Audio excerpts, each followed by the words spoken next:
Maritza, where are we right now?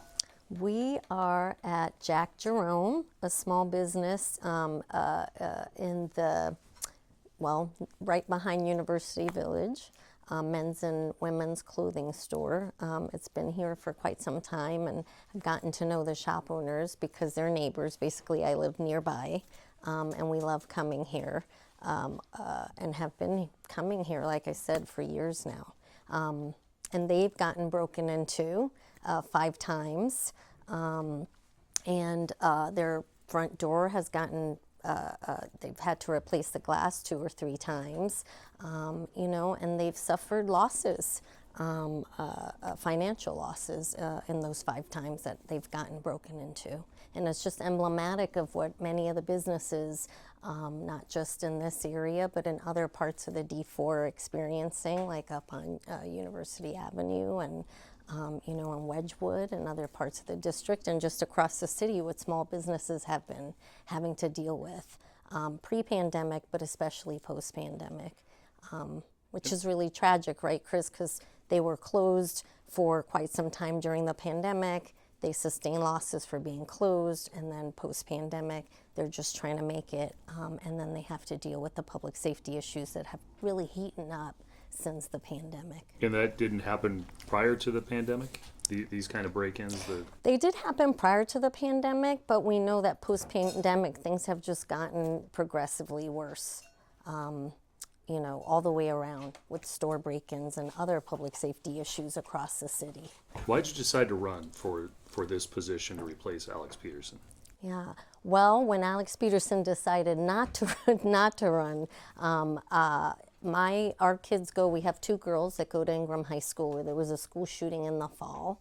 And, while I was out there waiting for them to come out of lockdown, and I was completely panicked and both panicked and also in shock that this would happen here in Seattle, I thought to myself, this was the last straw. I can't sit around and watch what's happening to Seattle without trying to do something about it. I've been in public service for 30 years, my whole life, really. And so I decided, like I said, when Alex decided not to run again, I decided to get into the race to try to help with the public safety situation that we're experiencing in Seattle, which has very much gotten worse past pandemic. So again, not to put words in your mouth, this is the pillar of your campaign is public safety.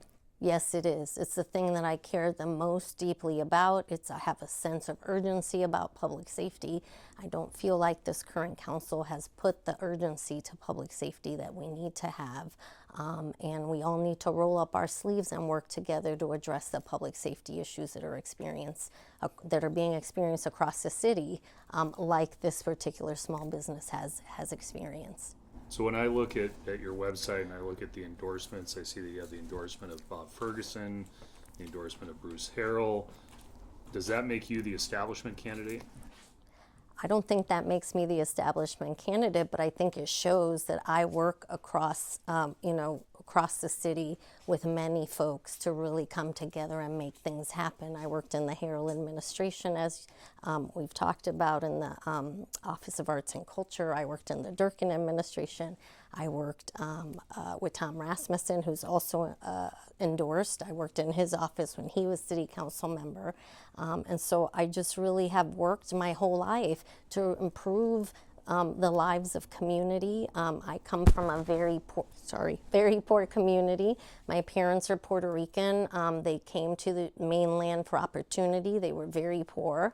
My dad, luckily, after odds and ends jobs, finally landed a union job in a factory, and because of that, we were able to have food on the table and a roof over our head. And but we lived paycheck to paycheck. It was a struggle, and I had the opportunity to go to school and went to college, full ride, and then got the opportunity to go to law school. And post law school, had the opportunity to work in the Clinton White House. doing a Hispanic outreach across the country, working on a myriad of issues.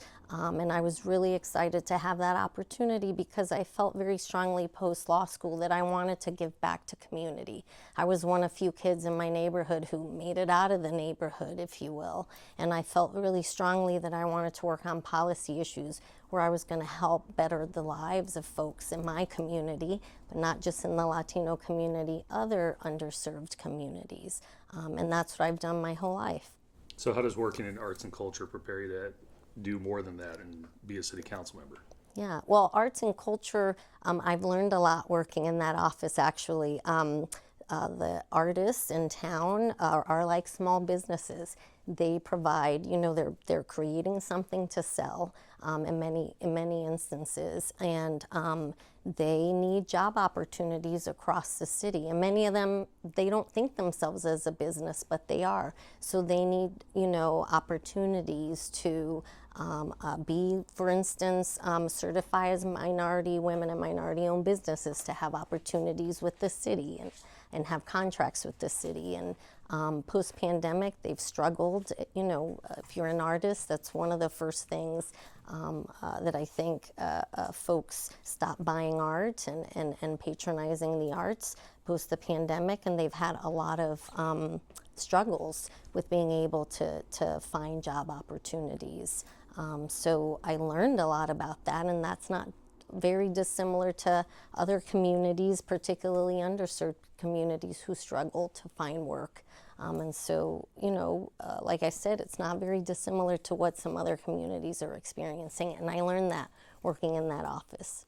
So help me out with this, because the Stranger wrote a whole piece that they had emails back and forth from employees that were within that department who talked about a hostile workplace, and the Stranger labeled you a bad boss. How do you respond to that? Well, I will say that I'm really proud of the work that I did at the Office of Arts and Culture. The former interim director brought me on to help. Initially, actually, she brought me on because the deputy director went on sabbatical and I backfilled for about 8 months, and then the deputy director decided not to return, so I got appointed into the position. And I really respect the staff at Arts. They work really hard on these issues that I was mentioning earlier. And I think change is very hard for folks. Every time there's a new administration, there's typically a new director, and change is hard. So I think, folks in the office had a hard time with change, but lots of the folks in the office are working really hard and providing services. And most of the office, what they do is provide grants to artists and organizations, and we got grants out. And like I said, I'm really proud of the work that I did there, and I feel really fortunate to have had that opportunity and have worked with the folks at Arts. Speaking of grants and budgets, there's a lot of talk in the city of Seattle. There was a revenue task force looking at budget projections over the next few years. There's talk about potentially a shortfall within a couple of years. You've looked at numbers, you've dealt with budgets. Do you feel the same way, that there is a shortfall and that the city needs to start taking that into consideration? I do, but I think, it's a challenge in general, always. In Seattle in particular, the budget has grown, as you know, exponentially in the last 20 years. But there's always, the population has also grown exponentially, and so that means that we need more money for services and such. I will say, though, that one thing that I would put focus to if I were successful in November is accountability to the city budget, because the budget has grown exponentially, but we don't know on the back end. We haven't always done a great job on the back end to see if the programs that we're funding are the ones that are having the outcomes that we need. And I feel very strongly that we are stewards of public funds, and we need to make sure that those public funds are working for the public and they're having the outcomes that are intended. And if they're not, then we should shift focus. And so we really need to engage in that exercise that exercise.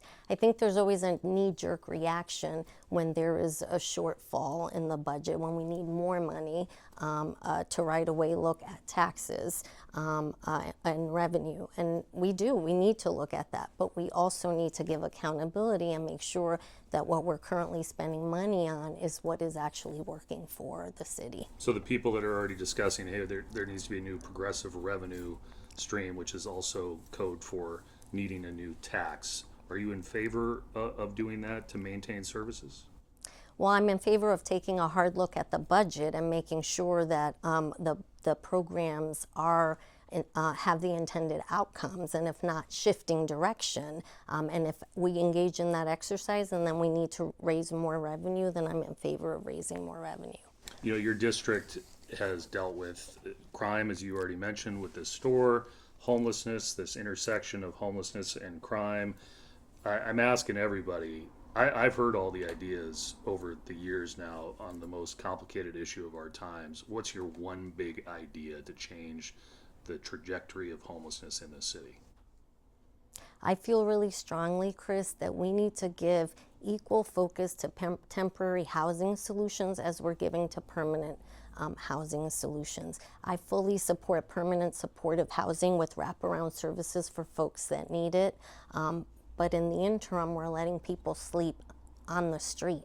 And that is, to me, inhumane, where there's no amenities, there's no sanitation.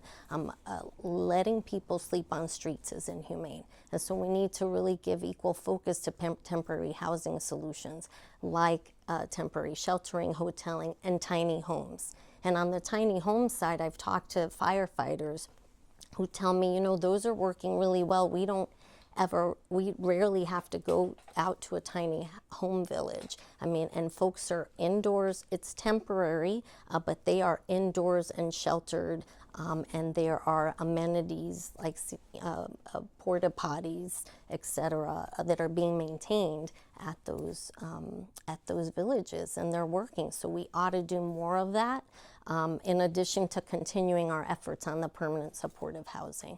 So objectively, homelessness is gone in the right direction in the last year in the city, with the exception of what's happening on the freeways. And District 4 and District 5 in particular have had a lot of issues. If you look at a heat map, with crime associated with encampments that are on freeways, yet there is this jurisdictional tug of war between the state and the city on who should be responsible for that. So the question is, should the city take a harder line on those encampments that have been the host of organized crime and other activity on the freeways? We definitely need to do a better job at working with the state to make sure we're partnering with them so that they are addressing this issue that is under their jurisdiction. And we need to work very robustly with them to address, for sure. Where would those people go? This is where we need to look at temporary housing solutions to make sure that they have a place to go. And I think in general, my understanding is when folks are offered services multiple times, they eventually accept services. So we just need to make sure that we are offering those services, and we really need to be encouraging folks to move into temporary housing until the permanent housing is built. But we do need to work with the state robustly because we're all in this together. And this is the thing. Another thing that I feel really strongly about the city council and in general is that we need to work together to find solutions to these problems and implement solutions to these problems. We can't do it alone. City can't do it alone. The county and the state, we all need to work together on this issue. And it's something that's an issue across the country. So you're talking about public safety a lot. Obviously, one of the issues in the last 3.5 years has been what's the right size for a police department. There's been hiring incentives thrown out. It depends on who you talk to. Council members think it's right sized currently. Others think there should be more. Where do you stand on bringing more police into the city of Seattle and hiring more police? Well, we need to hire more police because we know that 911 response times are too high. 12 to 15 minutes that's way too high. They should be no more than 5 minutes if someone needs 911 assistance. So to me, it's right size when we're able to address those 911 response times. And also other crime that we're not able to prioritize, like the break-ins to the small businesses, the home break-ins, the car break-ins. We're not able to address that because we don't have enough police officers. The ones that are there are trying to respond to the 911 and more priority calls. So to me, the right size is when we're able to address all of these community issues. So how do you try and, if you're elected as a council member, tell potential recruits that this is the place to work, especially in an environment where we've seen here in the last few weeks the Guild's vice president caught on tape making fun of the death of a young woman, again, in the midst of a union negotiation on a new contract? How do you tell people this is the place to work as a police officer? Yeah, well, first of all, let me say that was completely tragic. It is not okay, and we need to address, we need to hold police officers that are engaged in wrongdoing accountable. Just full stop.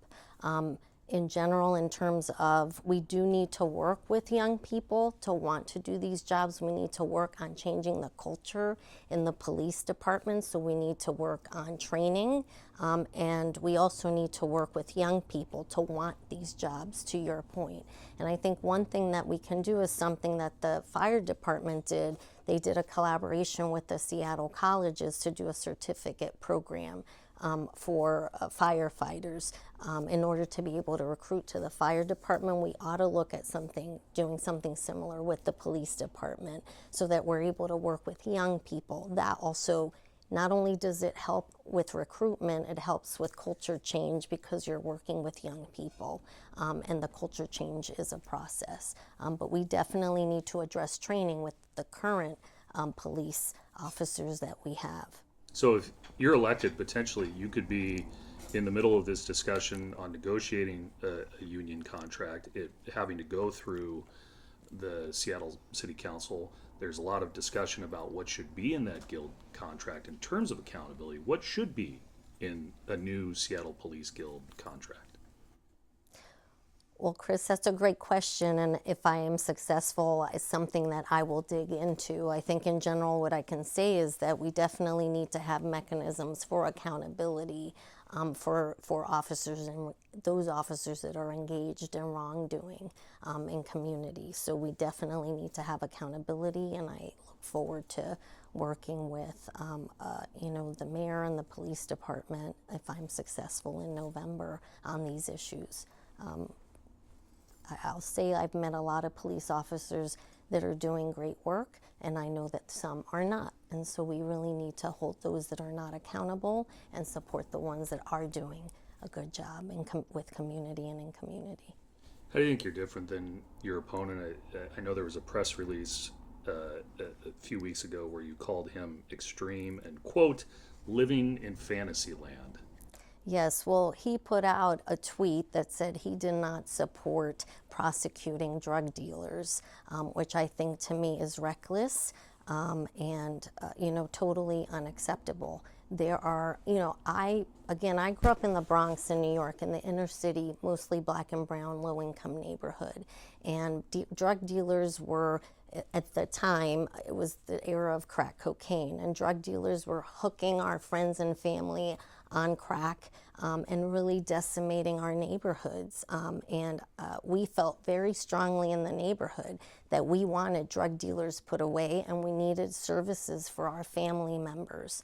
And so, now with fentanyl, people are dying every day. It is a full crisis. And the idea that we wouldn't hold accountable drug dealers who are responsible for getting folks hooked on this substance for their personal financial gain is outrageous to me. So other than that, how are you different than your opponent? I would say also my opponent did not support the mayor's proposal to hire more police officers. And then I will also say that my opponent has engaged in very negative rhetoric which I think is more of the same of what we see in the current council, and a Shama Sawant type of rhetoric, that I don't think it's helpful. We as council members need to work together to actually effectuate positive change, and we can agree to disagree, but we need to find a compromise. Compromise seems to be a word that's like a bad word on the second floor at City Hall, but it is not. It is incumbent upon us in representing our residents in the city to work together toward positive change in the city, and we can do it only if we work together. Those are fighting words to compare somebody to Shama in this town. Well, I think the rhetoric is that same type of rhetoric, and that's what I'm comparing. Making the comparison to. It's that same rhetoric of divisiveness and calling people out instead of really working together, and the conversation being about working together to effectuate positive change. I know folks in the district at the doors, that's what they want. They want a city council that's going to work together to solve these problems for the city, not to fight amongst themselves, but to really work together. And we owe it to the voters and to the district residents to work together to find solutions. And and I'll say, I was talking to someone who specifically said to me about my opponent, he started engaging in negative rhetoric on other council members, and I didn't like that.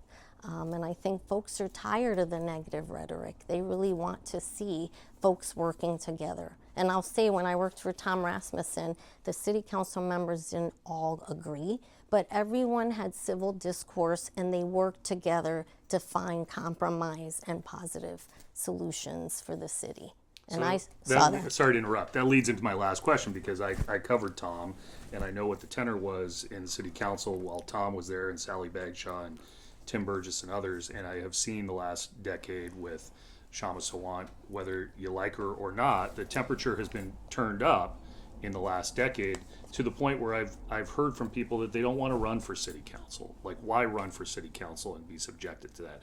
You've been in city government, you've been a public servant, you could stay and continue to do that, but you're running for city council. Why put yourself through this long job interview to enter this temperature, this pressure cooker of city council?